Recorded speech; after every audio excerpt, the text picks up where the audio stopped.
critical mass, I'd like to call to order the South Burlington Steering Committee of Wednesday, January 22nd, 2020. And welcome, everyone. The first item is agenda review. Are there any additions, deletions, or changes in order of the agenda items?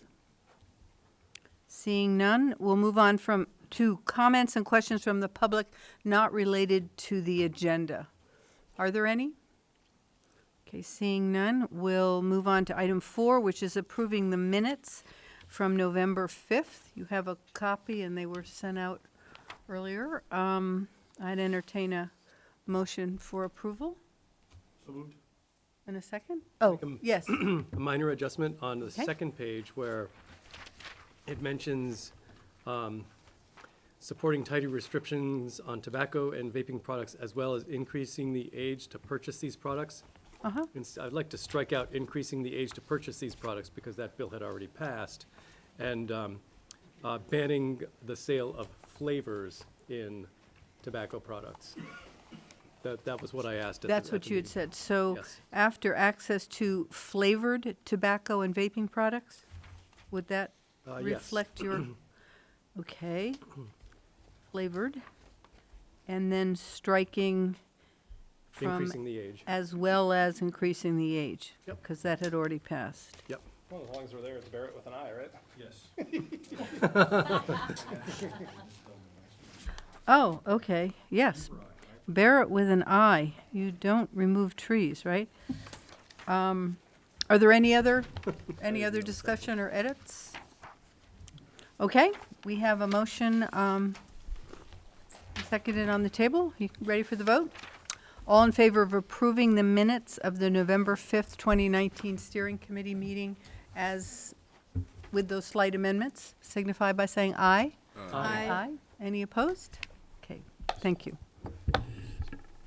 So the next item is the City Council presentation of the FY draft budget to the school board. And I think we probably have about 20 minutes or 15 minutes for each presentation? Is that, because you have a meeting after this and so do Yeah, we. we know they're kind So- of short overviews. Okay, so I think if we try to keep it 15 to 20 minutes, that still will give us time to have a quick update on the bond article and the community center project. All right, so Tom. Okay, thanks, Helen. I'll try to move through this quickly, but I'm fine if you have questions either as I go through the slides, or if you want to do it at the end, either way is good. But this is the budget as approved by the City Council at their meeting last week. So some of the considerations that were taken into effect, obviously, we knew there'd be some kind of a tax increase, but certainly sensitive towards what that was going to be, trying to keep it as low as we possibly could to maintain our current level of service, our contractual obligations, our bonded debt obligations, support for the CIP, which is our capital improvement plan, and to continue to fund our annual assessments, support other entities, and continue support for our council initiatives. If we look at the numbers, we'll start at the bottom. A total of all our funds, which always is a large number, but it's made up of different funds. So the 57 million is actually down about 3 million from last year, but that number is comprised of all the expenses in our general fund, all the expenses in each of our enterprise accounts, which is water, stormwater, and sewer, and also all the expenses in all of our special funds, which includes impact fees and such. So that's a big number. The more concentrated numbers that we have here, the general fund expenditures, which is just over 26 million, our revenues, which are about 9.5 million. Those two numbers are the important ones because they determine what the tax levy is going to be. So the tax levy this year is based on $16.9 million. That's an increase in our budget of just over $556,000. It's a rate increase over last year's tax rate of 2.98%, just over 1.5 cents, and a new proposed tax rate of 5.542. Some of the cuts that were made before the council even began to look at the operating budget this year mainly came from our CIP, which was proposed initially at 1.4 million above our FY20 approved budget. And some of those cuts included cutting back some of the fleet requests that we had received, utilizing impact fees for some of the projects that had been identified, moving some of our items like a new ambulance to outer years in the CIP, cutting the city center reserve fund from the 860 back to the 750, which still covers all the TIF expenses that we have for city center. City council cut more than $500,000 out of a special meeting that we had on the CIP, and the funding of several projects that were included in the CIP to be used with FY20 funding to, I think, bring the total increase in the CIP this year down to $210,000 over last year's approved funding.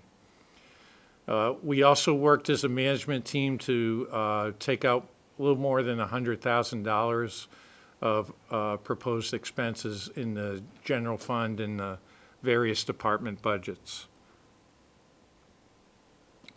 Some of the major items in the CIP that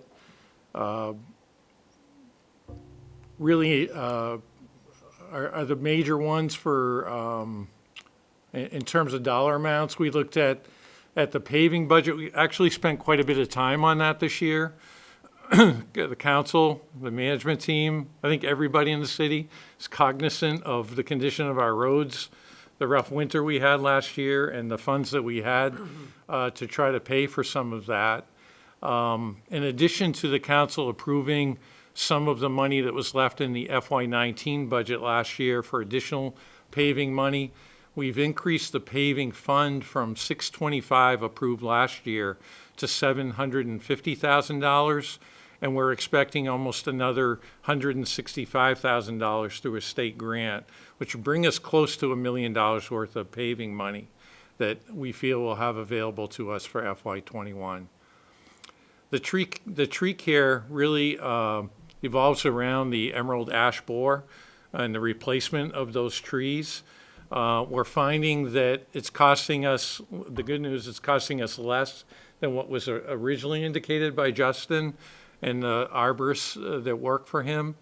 So we had originally proposed $200,000 of work needing to be done in FY21. We cut that back to about $100,000, still pretty significant, and just one of many years that's still going to take us to resolve that problem. The fleet replacement, even though we cut some of the fleet back, there's still significant amount of vehicles, including police cruisers and replacement of trucks down at DPW. Some of the building improvements is the whole outdoor security equipment at the police station over on Gregory Drive, replacing that equipment. And something that's come up more recently is the replacement of the roof on the Wheeler building up at Dorset Park. The original estimate that we got on that was $120,000, and we're looking at doing about $10,000 worth of repairs this fiscal year in FY20 and about $65,000 in the FY21 budget. And then some additional parks improvements that we have scheduled for FY21. Other expense factors included our health insurance costs. We had a 10% increase in that, which for us is about $219,000. Agreements with the 3 collective bargaining units for the COLA, as well as what was agreed upon within their contracts. We had one new position proposed in the Parks Department of DPW for an additional parks laborer. As well as 2 adjustments in the library staff, taking two 28-hour positions currently to two 40-hour positions. So adding 12 hours to each of those positions and providing benefits for those folks as we begin to think about the transition to the new public library.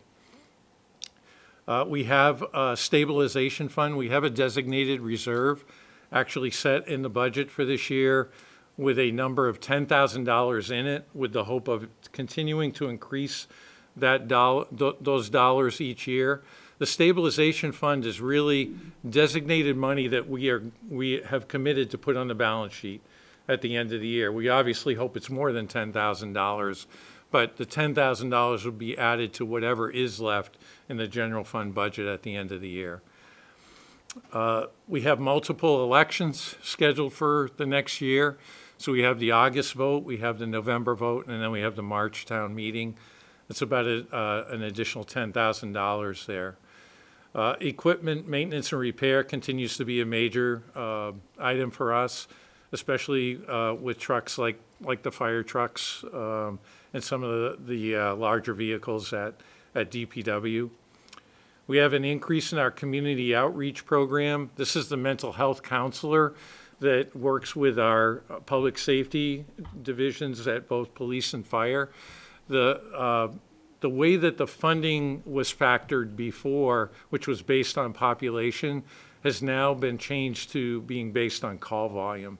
We have a significant call volume and added to the cost of that program. For us, we have one of those mental health counselors dedicated to South Burlington. So we have that person as a full-time employee, and we've certainly utilized them. I know that we've shared that report with council in the past and would be happy at an upcoming meeting if that's information that you'd like to see. Happy to share that with you and have our police and fire chief come in and discuss that further. One question on that is, are these at residences or are they at the U-Haul, these calls that typically occur? Yeah, I think it's wherever they're needed. So I don't think it's a specific location. I don't think it's University Mall. Okay. For the most part. I think these are, some of these are domestic calls that have come in.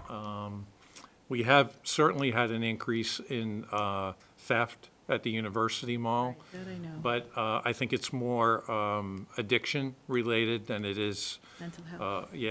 the need for a counselor to come in. Some continued expense factors, some of our building improvements.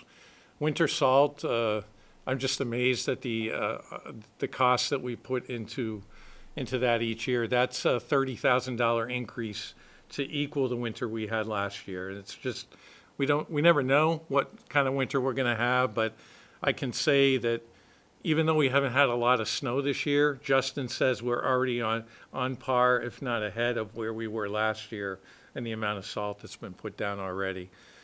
Gasoline prices, the wholesale cost to us has gone up, so we've got some additional cost in there. We're looking at kind of a creative way of providing some care to some specialty areas within our parks, like City Center Park, like the gardens up at Wheeler, to contract that work out rather than hire another laborer to come in and be specific for that. So we're looking at a landscaping contract through DPW, and also an effort to help beautify some of the areas around the city with some additional shrubbery and flowers. Medical equipment and supplies, mainly for the use of supplies on our ambulance, the disposables have significantly increased. And we just seen that money go up year after year. It continues to be a major expense factor for us. Public safety overtime is a major budgeted item for us. Some of that is tied to a contract where we are required to have 8 full-time firefighters on duty at all times. We've tried to kind of overcome some of the additional overtime expense by bringing on 2 additional firefighters in this current fiscal year. They're now fully trained and on staff, so that we're hoping that the overtime costs will be reduced, but it continues to be a significant factor for us. Other insurance costs include property liability, group health insurance, long-term disability, short-term disability, about $88,000 worth of additional costs in the other insurance factors. In terms of our assessments, many of these which are required assessments are not optional. The Winooski Valley Park District, Front Porch Forum, Vermont League of Cities and Towns increased just slightly. Regional planning and our county court decreased slightly. CCTV, an additional $1,000 that we spend there. Our CCTV costs are about $21,000 a year with that additional money. And the GMT, Green Mountain Transit, did increase, but it turned out to be less than we had originally projected. Tom Chittenden, thanks for your efforts with that, and we're able to save a little bit of money there. In terms of our revenue, we're anticipating grand list growth at 1%. Our local options tax, LOT, we've increased the revenues both on the sales and the rooms and meals to better reflect the actual numbers that we brought in for FY19. We increased the revenues for fire and electrical inspections, about $40,000 there. Recording fees in the city clerk's office was about a $30,000 additional revenue. The road permit fees are projected to be about an additional $30,000. Planning and zoning permits gone up 25. Ambulance revenue fees, we just updated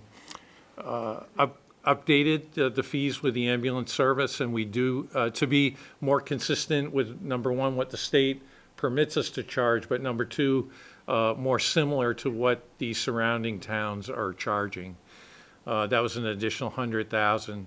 We have some retiring debt on the fit up of the second floor of the police station where the community justice program is, and we're just opposite the vet center where the community room exists. And we had a change of banking services, which also the school is a part of, and we're able to obtain some additional revenue there. We had been tied for a number of years to our previous bank because of the pension loan that had been taken out. We have the use of some special funds which reside outside the general fund budget. An example of that is our energy fund, where we could utilize revenues from the solar landfill to fund some different energy projects that we have scheduled for FY21 without having to use additional tax dollars to do that. The use of grant money and impact fees for different projects like our dog park that will be going in up at Wheeler. And we still have the use of the allocation from approved bonding for both our open space projects, which continue to utilize monies for Wheeler, Underwood, and Red Rocks Park. And then our Penny for Pass initiatives, which was passed just over a year ago. Which leaves us with the increase in the tax rate from 5382 to 5542. The average condo, which is listed up there, would be a $37 annual increase to our taxpayers, and for a home at about $341,000, an additional $54 increase. So that's, I think that's my last slide. Yep. Are there any questions? Or comments? Thank you. So who's going to do the school board presentation? It'll be kind of a joint effort. Myself, Amity Denton, business manager, Gary Marquis, our operations and finance, will take you through a consolidated version of slides, similar to, I think, what Tom just did. And as we get set up, I think it's safe to say some overall objectives and goals of the board of the school budget is to ensure that we meet the ends related to student outcomes. Again, those ends are academically proficient, disposition for lifelong learning, personal development, and citizenship. So this budget works to ensure that students have those available opportunities. It also responds to our needs to respond to our facilities and related staff, both salary and benefits. So again, goal of this budget. Again, these are all on our website. There's a lot of additional information on both the budget and the bond. We're going to take you through some of the slides, and again, if you have questions, council folks, please, or people in the audience, please let us know. A little hard to see here, but overall, this budget represents a 7.96% increase, or $4.1 million over the previous year. Broken down out of that 4.1, 2.7 is related to benefits and salaries and some contingency. We have 3 collective bargaining agreements going on. 1.4 of that amount, again, we've broken down the percentage of the 4.1 million.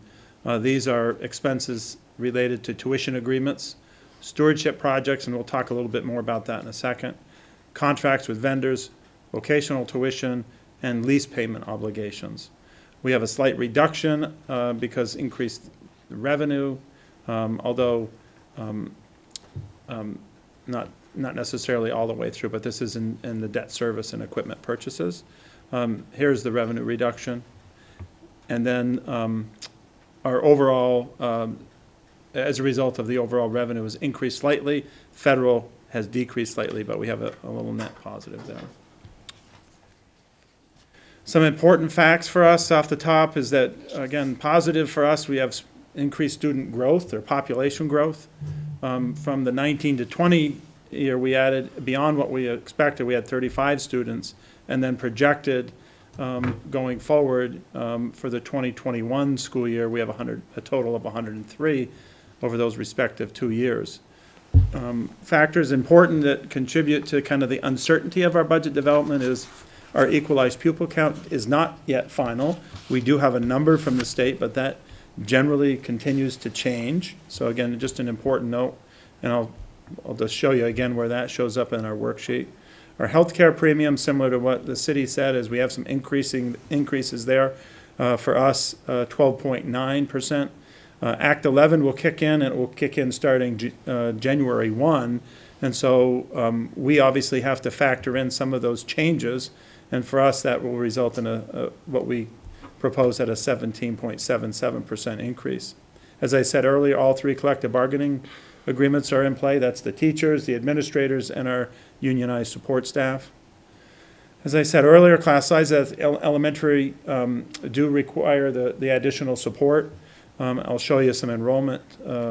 Actually, I won't show you enrollment this time on this, but it is there. We have increasing enrollment at all of the schools, and so we've had to add some additional staff. In addition, last bullet point, the budget includes facility stewardship needs with minimal investment to the high school and middle school based on the proposed bond ballot item. Important to note is that we had bond revenue that supported in 15, 16, 17, 19, and 20 stewardship projects. So this year, we see a pretty sizable increase in the general fund to care for the buildings in which are in need, because we don't have a bond specifically to care for them. Here's the 2 classroom teachers. Again, just kind of breaking down what are the additions. 2 classroom teachers at Rick Marcotte, again, related to class size. 1 at Chamberlain. Those of you who know Chamberlain, there's some volatility, smaller class sizes. So when you get up over 40, 45 and 50, you can't service them with the same number of teachers. So it's a little more difficult task. At Orchard, some added guidance services, again, based on enrollment.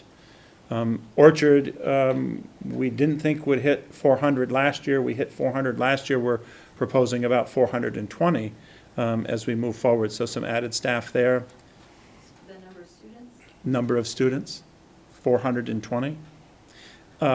Campus safety, we have 4 campus safety staff currently to serve 5 buildings. This adds 2 additional campus safety individuals, so that we have coverage at all 5 schools and a person to oversee and to provide relief. At the high school, we have one of our largest class sizes going over next year from 8th grade to 9th grade, so we're needing to add some sections. This isn't one single person, these would be some sections to cover some of the core subject areas. And then district nurse liaison to help support the things that we need to be paying attention to around things such as vaccination and some of the regulations specific to health-related needs. We have some money in here to continue our work around our proficiency-based learning requirements as students go across to the high school. All students starting in 2020 will have to graduate based on a proficiency scale that's starting this year. So again, important that we have some continuity for that mandate. We have a lot of activities. We have one activities director at the high school, and we have one part-time person at the middle school. But we feel it's important that we have some more direct supervision and coverage. So this adds a little bit of some staffing to do that. Software for our human resource area. Again, unfortunately, the state doesn't have one system, and that's either in the finance, although we're moving to that in eFinance Plus or eFinance. So again, this is an important component. Rave mobile software is kind of an immediate notification system, so we can push out in the event of emergency. We can push things out much quicker than trying to get onto our website and do things of that nature. Again, this is an available service. The maintenance and facility and stewardship project, again, this is a higher amount than we've had in the past years because, as I said earlier, we've bonded for big projects like elevators and other related roofing projects, et cetera. This actually has money in it to continue our work with the stewardship plan, however. This is, again, we took out a line of credit this year to pay for the services of our architect, our financial advisor, and our communication folks, a $350,000 line of credit. This pays back the interest only in this first year, and so we need to show that as well. So that's the overall increase related to additions. Let me pause. Amity, Gary, anything to add? No, we covered it. This is a busy slide, hard to see. I know it's by your place too. This is kind of the way the board and the administration have worked through it. This is our previous year, total budget expenditure, our proposed. We made some reductions of the $441,000. That brings us to the $55.8 million. Our revenue, and so here's where you can see that 7.96% increase on our expenditure. Our revenue from year over year is down slightly. Some of this is based on our conservative estimates around what we think will happen, and perhaps, again, this is always a little bit of a guessing game, similar to some of the items that Tom was emphasizing on the city side. But for us, tuition, we expect we'll get X number of students, but remember the volatility of that could be that we might not get the same number of students, even though they told us all the way along, but day one start of school, they may say, oh, nope, they want to go to Colchester or Essex. So that's one example of some areas of volatility. The chart continues to go on. Obviously, this is our revenue. We have a prior year deficit. We overestimated amount of money that we would have in revenue. And so we have to articulate that in the prior year deficit. So that shows there, that actually adds back into the revenue. So the total then is the 45,011. And then you divide that by our equalized pupils.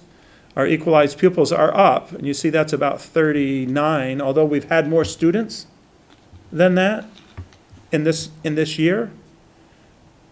It's not counted, it doesn't get weighted. In other words, the 2-year weighting and rolling average on that. So you don't get them all. So if you got 100 more students, then they were equalized based on high school, middle school, EL, different weighted averages. We don't get all of that in 1 year.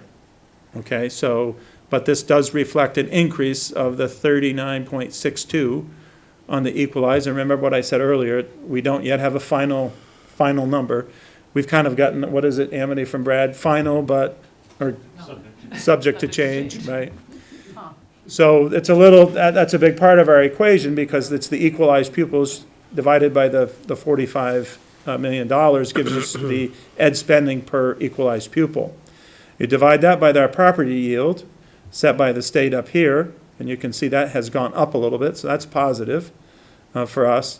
And that gives you the residential tax rate. You divide that by the CLA, and the CLA, as folks in the city know, has gone down. Obviously, homes in South Burlington are selling higher than their appraised value. There is a reappraisal on, and so when that's calculated in, that's what then represents the residential tax rate, or the 11.22% tax increase. Direct correlation you can see between just the residential tax rate without the CLA applied is the 7.22. And then when you factor in the CLA, it goes to 11. So you can see the volatility connected with the CLA directly apparent there. On the 100,000, this is the amount, $180, is that right, 180? And then we're using a little bit different than Tom. Again, we try to calibrate, but 231 for the average condo and 336 on the average home, both the increase and the total amount. Remember, income sensitivity does apply here. Anyone who makes more than 136.5 can qualify, and below, 136.5 and below can qualify for income sensitivity based on their salary. We have about 50% of folks that are eligible for income sensitivity. Other important factors in here, Amity, Gary, that you think we ought to point out that's important for council to know, community to know? Just to emphasize that the yield and equalized pupils could slightly change. Yeah. They often do. The yield? The yield and the equalized pupils are still subject to change. But do they typically go up or down? I wouldn't say there's been So- any real typical response. I would say the equalized for us, I don't think there's any particular trend, actually. It's moved around on us, where sometimes equalized might go up, the yield might come down a little bit. And part of this is the state education fund is looking at all of the information that's coming into it that will determine what yield it should be. So it's kind of after action response, and that's a big concern for us. Obviously, the equalized have to be factors, but that's also about people getting in their information to the AOE. Again, all of these are kind of very time specific. The next one, I think, just gives you a little bit on the tax rate history. Again, we're very sensitive to the increase in the tax rate this year and the expenditure, but again, this slide does show that there's been some years where we've been able to be reasonable. So our 5-year average on our spending, 4.1, 10-year average is 2.9. Over on the tax rate, the 5-year average is 2.05, and the 10-year average is 2.46%. Again, there's some caveats that you read under there around some of the bonding pieces that we talked about earlier. I think that's our last slide. Again, just kind of doing that quick recap, what's in those buckets around the 11.22, adding some staff due to enrollment is about 2%. The CLA is 4%. So now you're down to about 7%. And then the healthcare, salary increases and facility stewardship kind of round out that other 5%. So I don't know if council folks have questions for us. Megan? Are there any questions? Megan? Curious why the federal revenues have decreased. Often is very volatile for us. We don't know. Mostly, though, that revenue is coming from the Medicaid.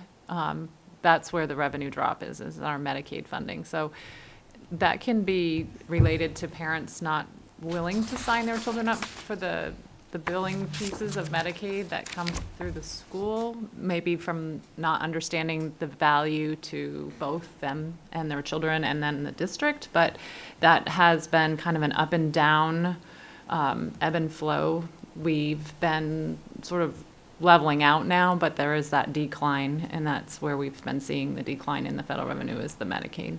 Is there any effort to educate the parents about their rights to claim? I believe that is Yeah. happening, yes.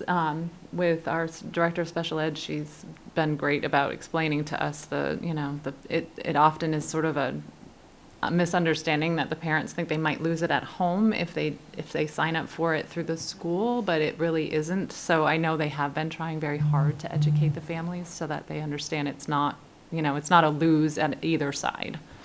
These are all delicate conversations. I would say the same around, any sort of food subsidy or free and reduced. So those are also conversations that, there's concern around, will other people know? And as much as we do to try to ensure confidentiality, sometimes those things are in the forefront of their concerns. And again, as Amity said, if my Medicaid money goes here, will it not be able to be used in my, in the needs that I may have at home to support, the things that we need to do. So again, we've been successful, but I still think there's probably, there's still a lot more we can do, both as South Burlington and as Chittenden County and Vermont.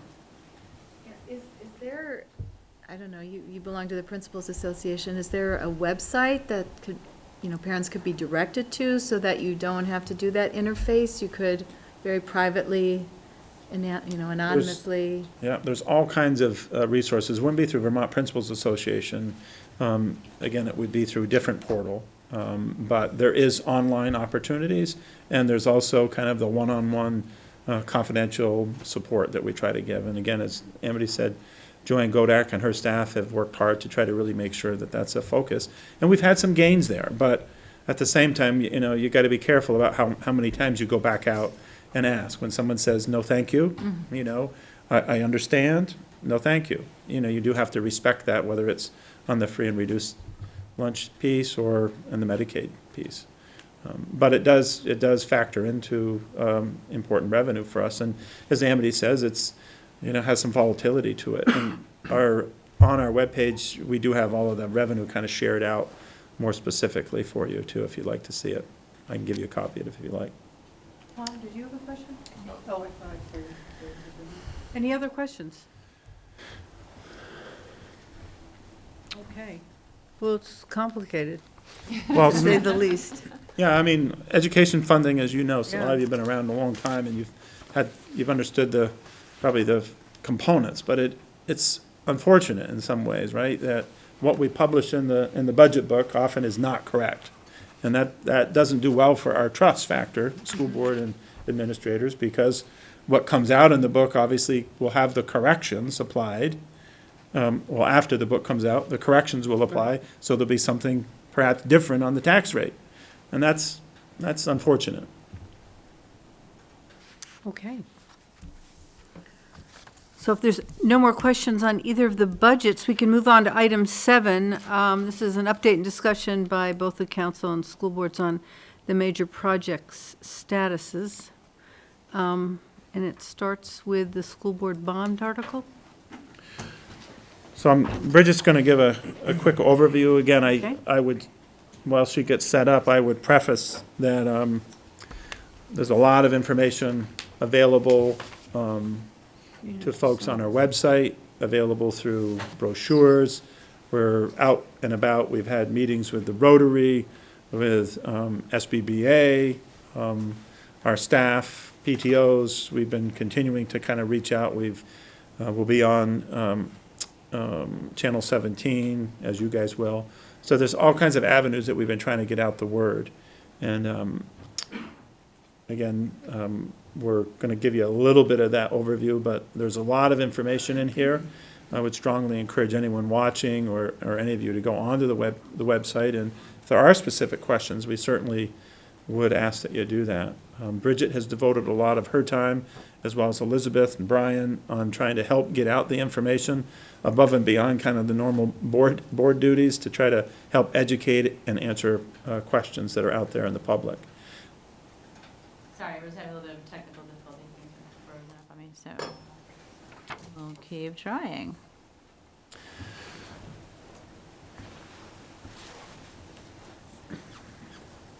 Well, I guess while we're waiting, David, did you say that the two big upcoming public sessions, there's going to be one on January 30th and one on February 12th in the high school cafeteria, so next Thursday and then about 2 weeks later? It's just PowerPoint. Yeah, our community meeting. Thank you, Brian. Yep. Would love lots of people to come. I mean, I think the like everything we do, we want people to be informed. This is, we know, a big ask, but we have been really conscious about how far we go in maintaining our current. And as we look at maintaining the current, that $55 million actually needs to be, increased, we think, probably quite a bit, if we were to actually to do just infrastructure only. It doesn't include some of the core areas that we know that are needed. And at some point in time, when you go down the road too far, you reach the place where you can't really turn back, right? You go too far down making improvements, and all of a sudden, you're too far down, you really can't go back. If you sink, $40 million in, it becomes harder and harder to turn back and say, we should have thought about doing something different.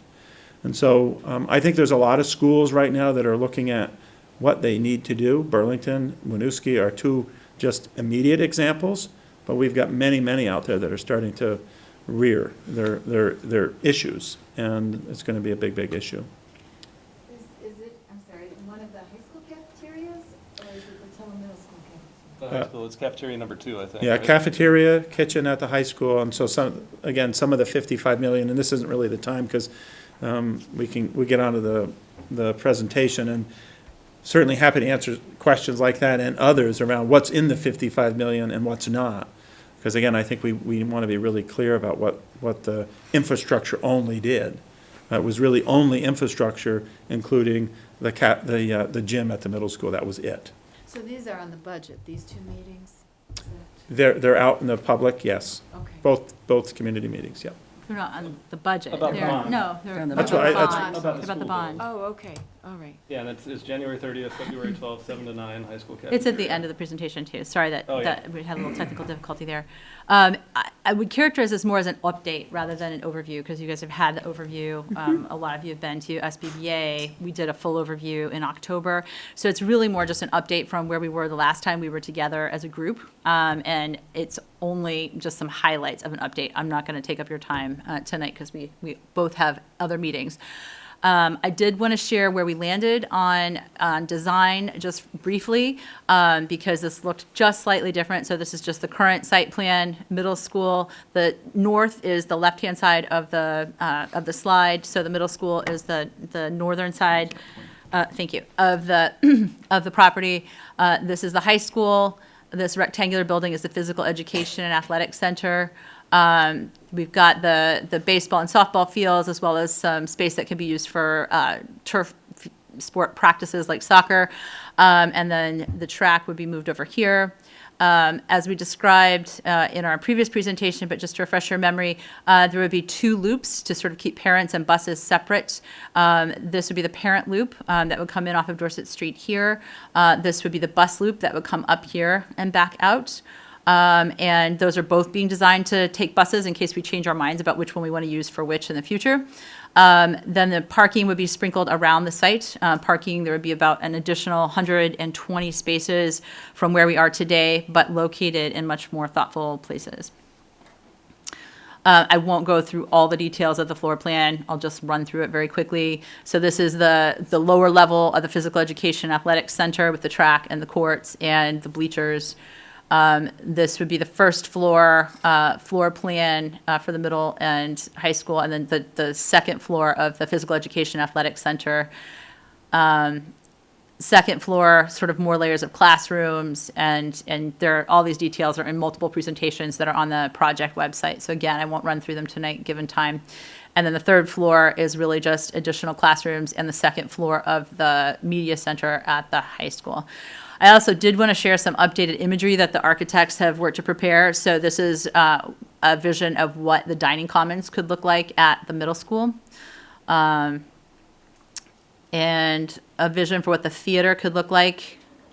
We've landed on 750 seats for, or proposing at the theater, 500 on the floor and 250 in the balcony. A potential for what the physical education and athletic center could look like inside. And then an overall view of the site. This is the middle school entrance, and this is stormwater gravel wetland in the foreground, and the high school entrance, and the physical education and athletic center entrance. It would have a separate entrance and could be closed off from the high school for events and things. I just want to refresh everybody's memory on cost estimates and how we got to the $209.6 million. So in August, the board directed the architects to focus on concept 5 of option 8. So we had decided on option 8, which was a new middle school and high school, back in June of last year. And then in August, or I guess it was September 4th, we had a vote that concept 5 was where they should direct their efforts. There was a lot of work done with the teams at both schools, faculty, administrators, students, parents, to further develop that concept and develop schematic drawings. In November, those drawings were sent to a cost estimator, a third-party cost estimator, as well as PCC Construction, who won the bid. There was a bidding process just for pre-construction services, so a very small portion of services from a contractor, to basically vet or give a separate set of eyes on what we had thought about phasing and make their own cost estimates through their own algorithm. And so those two got those around Thanksgiving time. And then the working group had already started to think, if things came in above where we had hoped they would in terms of construction cost, what were some potential value engineering or cost containment measures that could be taken to get that construction cost back down. We got our estimates back from those two different cost estimators in December, and they sat down for a day and sort of reconciled why different things were higher or lower in each one's estimate, and kind of came to a reconciled construction cost estimate. And that was within, it was 0.53% difference by the time they sort of reconciled those things out. Then in January, those estimates were issued, and we really worked harder on cost containment and value engineering things that could be taken out. There's another 11 months of design work to do after a positive bond vote. So there's sort of a list of things that could potentially be taken out depending on priorities, and there could be additional things as we get deeper into the design process that could lower the cost and allow some of those things to be put back in. And there'll be a lot of involvement from community members and from other folks in the city as we go through that process. I won't go through all the slides that detail all of this, just given our time frame, but we really focused on reducing square footage where we could, places where there were lower priority site or building improvements that could be excluded from the project. And then we still wanted to focus on making sure this building was beyond what code and what best practices in terms of sustainability and energy efficiency for schools that are being designed right now. But some of the further measures are potentially on the cutting room floor in terms of, we're still sort of up in the air about geothermal, for example, given its upfront expense. But there's a little bit more analysis and work being done on that. So these are just some of the, I won't go through all the bullets of these different buckets that we talked about. So the budget consists of both construction costs, the raw construction cost, and soft costs for a total project number. Soft costs include this sort of deep list of things, including furniture, design fees, contingencies, all of those kinds of things. So everything that it takes to get the project done. After the construction costs were reconciled, that came in at just under $200 million, so $199 million. The cost containment measures that we identified were a little over $25 million to get us down to about $173.5 million, or $173.6 million in construction cost, a soft cost budget of about $36 million for a total project cost of $209.6 million. again, won't go through every single one of these assumptions, but we made some assumptions based on the factors from the state about this year's budget, the FY21 Vermont tax formula. The work that we did with our financial advisor, they put together several different potential bonding scenarios to pay for the project. And we sort of chose one that might be a realistic one and used the assumptions that they used to develop that scenario for us to put together what debt service cost would be. We wanted to make sure that you understood that the calculations on tax impact do not include grand list growth for the state of Vermont. They do not include a projected increase in equalized pupils, which is part of the reason we're doing the project, but we did not add in a great big jump in equalized pupils. And it left CLA just where it is this year in our budget. And so I think you've seen these sheets that have been circulated around the community. Gary has a limited number also printed out if anybody does need another copy, but they're available on the project website. We calculated estimated tax impact based on assumptions for folks who are paying based on property value. A homeowner of $350,000 property could expect to see an average. Again, it would be low in the first year, it would increase over the next few years, and then would slowly drop down over time. But the average over the 32 years would be around $1,500 per year. And then for income sensitized folks, we calculated a table.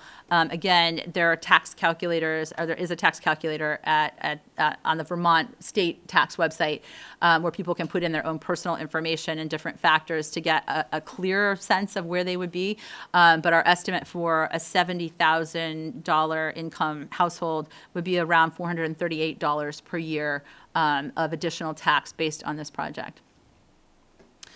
Next steps, as I said, there would be about 11 more months of design work after a positive bond vote.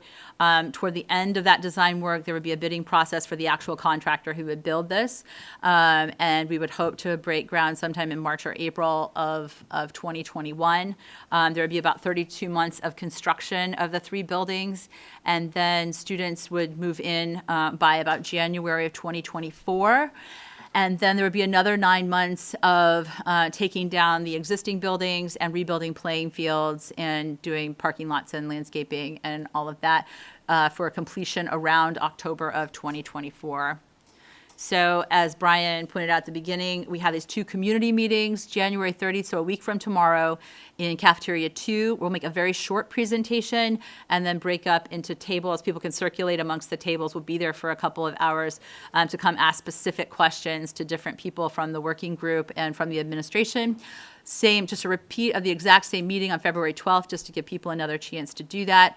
Town meeting information night will include a hearing on the bond, the official hearing that we have to have for the bond. Obviously, there's voting on town meeting day. I did not put on this slide that absentee ballots are available February 12th, and early voting starts then as well at City Hall. Pat Burke has very generously donated his time to do tours on Tuesday and Friday mornings from 7:30 to 8:30 for anyone who's interested in walking through the buildings. He can't do it on February 11th, so don't show up on that day expecting a tour. And then February break, the weekdays of that break, all the way leading up to town meeting, he's going to do 2 tours a day at 1 and 5 for folks who are interested in coming and hearing a very short presentation and then seeing the schools. The project website, where we're collecting all these different presentations we're making, the tax impact information, all of that is at www.southburlingtonvtschools.com.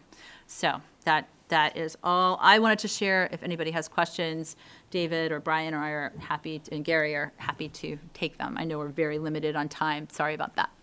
One addition is that Carson Slenter here at the middle school is also Oh, willing is to he? Okay. willing to give tours as well. Great. Feedback have you been getting from the public? All kinds, range of feedback from folks. I think there's been you know, a good amount of questions. You know, how did you get to that? Again, we pointed people to the resources, and people have been at least happy with the information that's been available. And so I think there's been a fair amount of activity around just wanting to understand. I think all of the meetings that we've had, whether it's the SBBA or the Rotary, the staff meetings have been, you know, good questions. A lot of people, I think, have been probably surprised, you know, just even though we've taken care of our buildings, I think they're surprised about the just overall magnitude of the need. Again, knowing that we've kept good care of them, but what you don't see, you know, in the short term, long term is kind of what's, I think, been some of the aha moments for people. Have there been cost estimates on other options? So again, as Bridget said, and the board went through a really, really deep look at options. And those, again, are also posted up on the website. So what led the board to choose the option of both the new high school and middle school was a whole series of processes that were developed to look at those options. And really, you know, they really took a lot of time to determine, you know, which option to go with.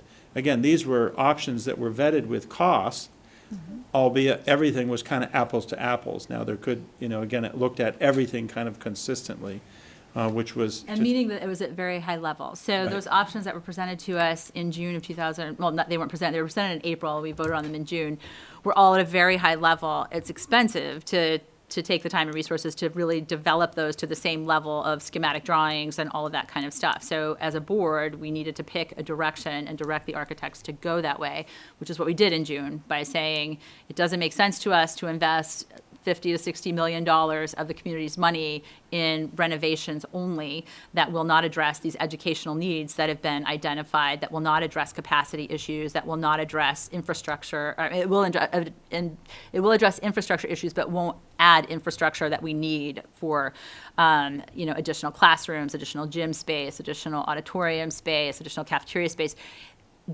To invest that much money and have the disruption of having kids in temporary trailers for portions of multiple school years in order to carry out that level of renovation didn't seem to us like a smart investment of time, disruption, and the community's resources. It made sense if we were going to do that to really take a holistic look at what we need for the next 60 to 70 years and focus on that.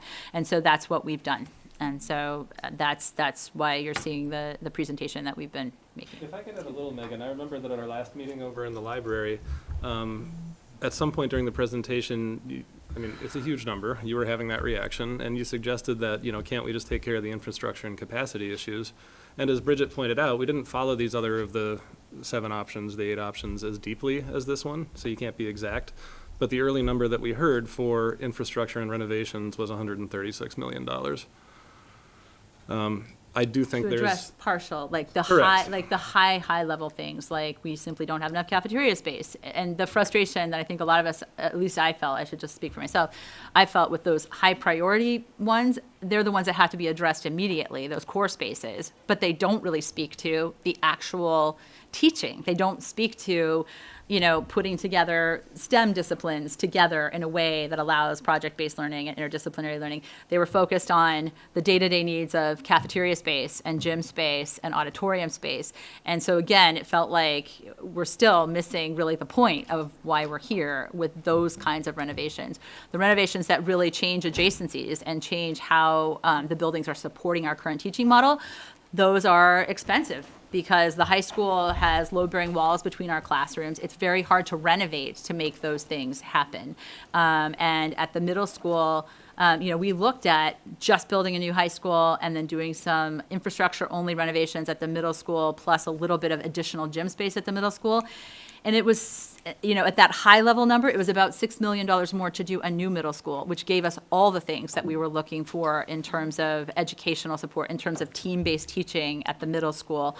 And so that incremental $6 million felt like money well spent if it means that we're not getting surprises during renovations, you know, that we're going through the way Burlington or other people are, you know, as they go through renovations, to mean much less disruption for the students, to mean that we actually get to design the school in the way that really fits what our students need right now. And so there was a lot of thought, there was a lot of discussion put into how we got to where we are today. Can I ask you, because you just mentioned sort of looking forward to what we need for the next 50 or 60 years, which makes sense, but there's no discussion, at least in this proposal, and I'm just curious how it factors in, what the elementary schools might need in the next 50 or 60 years. So, I mean, this is a huge ask, But then potentially in, I don't know, 10 years, 5 years, I don't know when, you'll need some additional large figures to Well, no deal question. with them, potentially. I Yeah, mean, no I don't know question. I what you think, need, but. again, the elementary's different than the middle and the high school had, although I want to say, it's quite a while ago, 1995, had some work that was done to them to bring them up to compliance and to add on some spaces. Now, again, 1995 is a while ago now, and you're right, we do need to be on it. My hope and desire would be that the state of Vermont will begin to start to address the close to $2 billion shortfall in issues that we haven't addressed in Vermont public education around the facilities.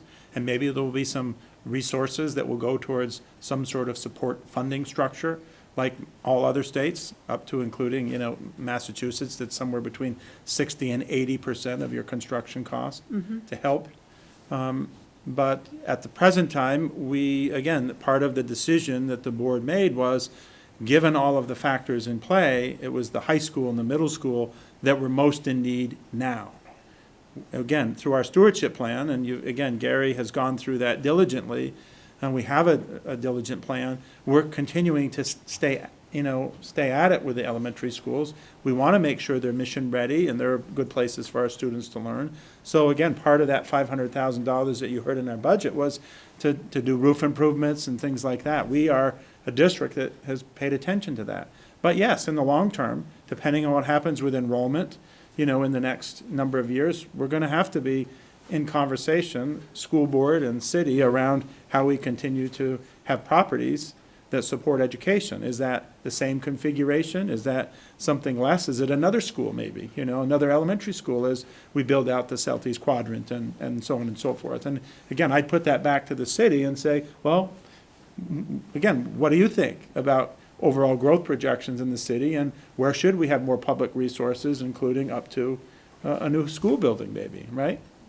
So again, I think that's all part of the enrollment and city capacity conversation that we, and I say we, you know, city council, school board, along with our, you know, the support that you have, is to figure out where are we headed, right?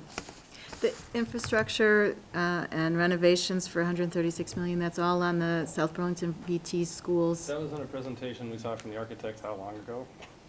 That was in, well, it's been in some of our presentations more recently because it was sort of up there as part of the process that we went through. I'm happy to send you, I would. that specific part Could of those you? presentations. Yeah, I'm happy to do Thank that. you. Yeah, because the older all-school district website can be a little hard to find things, which is part of the reason that we made the dedicated one for this. But to get that, we might have to go there, and so, yeah, we need Yeah. to help you. Thank you. And I know, Megan, again, that we need to move on, because I know you need to move on. I would say that those of you who know school board members, either current and past, have generally been, what I would say, very conservative in what they do. And for all of them to come to the conclusion of where we are today around a new build was, I think, is a pretty important factor for me, and that they've made really, really conscious decisions, albeit we know it's a big ask, but again, something that they have taken very, very seriously. And through that process, I would say,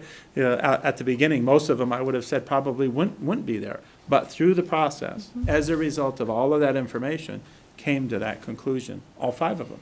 It's just important for members of the public to be able to go through that process, because I'm getting a lot of That's right. questions. And so it would be, I think, just helpful for the public to be able to go through that same process and hopefully arrive at the same conclusion that you have. So that's why Right. I've asked for that information. And I would say that helpful to point people in various directions, whether school board members or us, or point them to the website, but strongly encourage them to do that. We'd be happy to do that. Again, it's part of all of the outreach that we've been trying to do. Okay, we've got one hand in the audience. We've got to make it real brief, because we all have to be somewhere else in 6 So I'm a minutes. professional educator, taught thousands of students. One of the things I always taught my students when dealing with complex issues, they must review all relevant information in order to make an informed decision.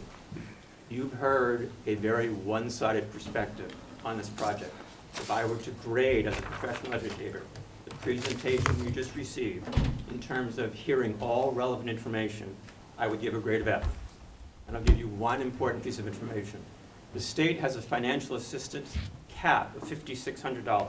That's the most the state will provide in terms of an education tax assessment. 20 years into this bond, low and moderate income individuals are going to be devastated by the cost of this bond unless the state raises its tax assessment cap. If it doesn't, and there are very good reasons for it not to do that, there will be some people who are going to have to leave South Burlington because they cannot afford to leave here. Thank you. Do we have time for a city center? Foundation's being poured, Yeah, and a report. yeah. Pushing back probably the opening date, a little bit farther into the fall of '21. So, Okay. And there's a spy cam. and there is a spy cam. I mean, on top of Allard Square. Allard Square, there's a camera that you You can can watch the work. do on We the call internet it something thing. other than spy cam? Can we Webcam. call it a progress cam? Progress cam. Cam. And I would I'll just get the add, link we for were anybody. at the opening of some of the new building, in particular, the CHT building, which is 60 units. And in the middle of the festivities, a school bus stopped, and about 9 kids came running out of the bus and into the building. So I suspect that's where you... to Central. They're all new to Central, and I suspect that some of those housing options, not the elderly housing, but that particular housing, which isn't quite full yet, will be adding to your school numbers. Already has. It already is. One Yeah, question I well, have, these in kids all came off the seriousness- school in all bus. seriousness, I have a question about the webcam though, and are our students visible from No. it? That's my No, it's on the question. property Okay. line. Top of Allard, and it points to the east. It does not point at the central school. I just want Yeah. to make sure that we're not seeing the playground and stuff in the It's, background. no, it's down and Okay. east, but not to the playground. Okay, so if there's no, is there other business? Okay. We'll adjourn, and we'll find another date for another one, since we both have pressing things to move on Thank you, to. everybody. Thank you. Thanks.